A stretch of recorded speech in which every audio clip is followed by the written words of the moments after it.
Post-match reaction, couch edition once more.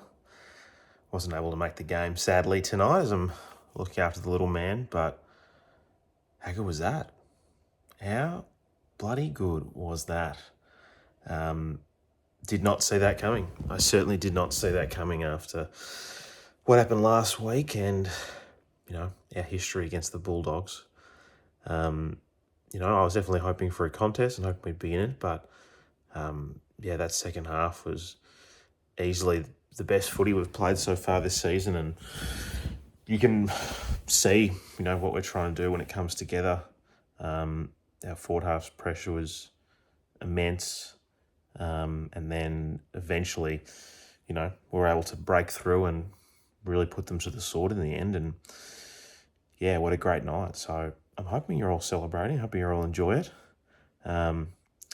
It's certainly one of those wins where you think about that old adage of, it's never as good or bad as it seems. I'm certainly one who gets caught up in the fervour of a win or, gets down the dumps after a loss. I'm sure if you're been a listener or viewer of mine for a long time, you would know that.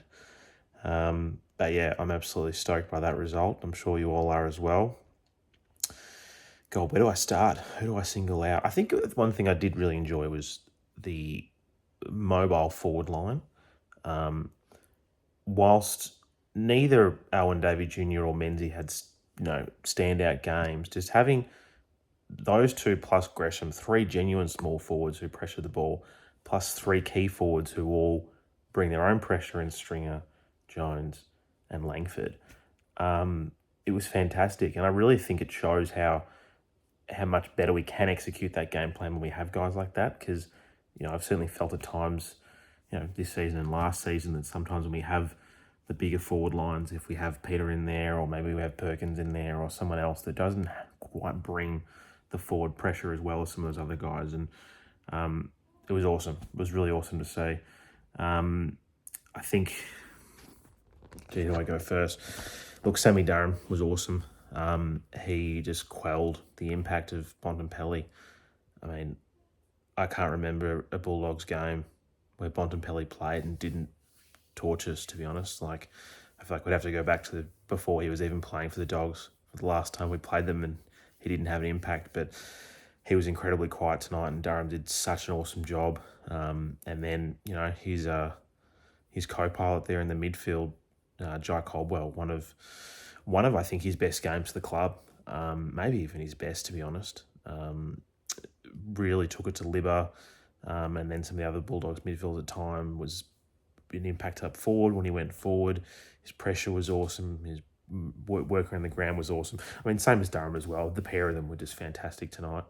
The skipper, his usual self, just his usual awesome football. Doesn't miss a beat, leads by example. Has just so much ticker, that fella. Just so much ticker. I'm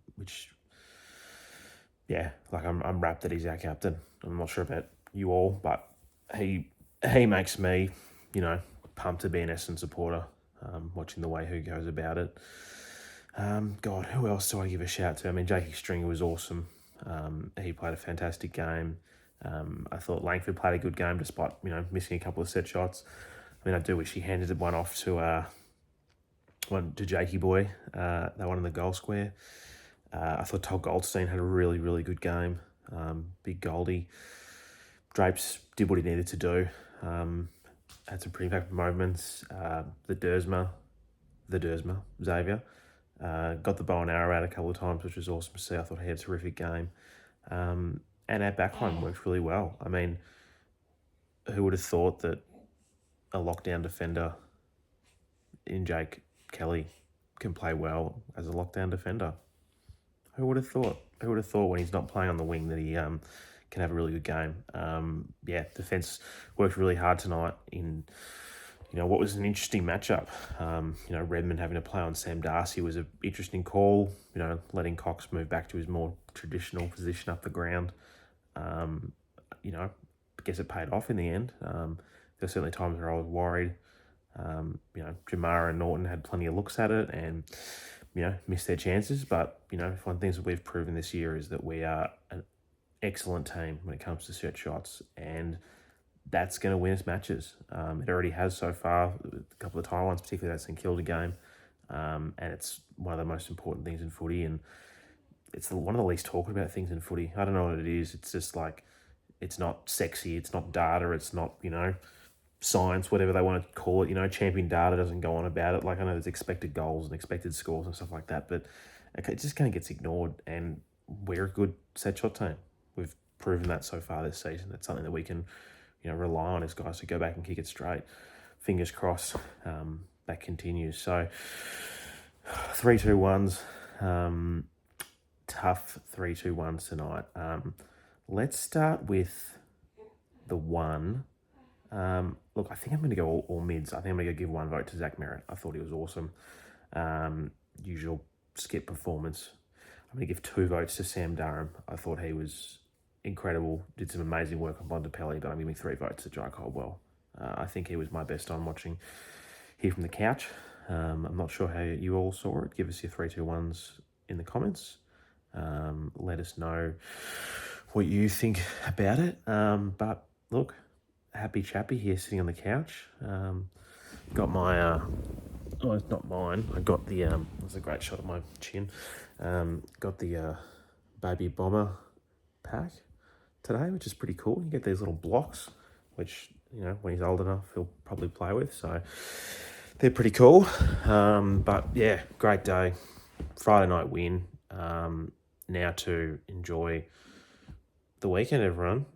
Look after yourselves, stay safe, enjoy watching the replay, and we'll see you Monday. Up the plains, go Bombers.